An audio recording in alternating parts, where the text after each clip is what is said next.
আসসালামু আলাইকুম এভরিওয়ান, সবাই কেমন আছেন? আজকে এসেছি উত্তর একটা কাজের জন্য। তো কাজটা শেষ করতে করতে বিকাল হয়ে গিয়েছে। তো তারপর ভাবলাম পিৎজা খেয়ে যাই, অনেকদিন পিৎজা খাওয়া হয় না। তো পিৎজার কথা ভাবলে কেন জানি পিৎজা বার্গের কথাই মাথায় আসে। তো পিৎজা বার্গে যাওয়ার জন্য রিক্সা নিলাম। রিক্সায় বসেছিলাম 10 থেকে 15 মিনিট সিগনালে। তো এই জায়গাটায় আসলেই সিগন্যাল পড়বে সবসময়। তো আজকে পিৎজা বার্গে অনেক বেশি ভিড় ছিল। অর্ডার দিতে দিতে প্রায় 30 থেকে 40 মিনিট টাইম নিয়েছে ওনারা।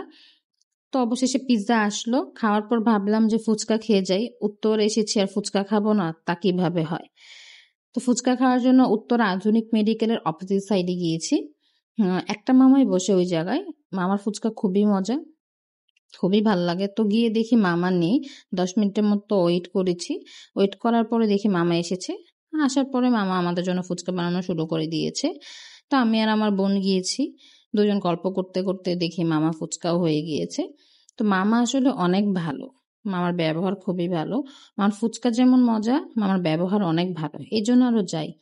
এমনও দিন গিয়েছে যে টঙ্গী থেকে উত্তরে গিয়েছি শুধু মামার এই ফুচকার উদ্দেশ্যে। তো এই তো খাওয়ার পর বাসার জন্য রওনা দিলাম। তো আজকের ভিডিওটা এই পর্যন্তই। আল্লাহ হাফেজ।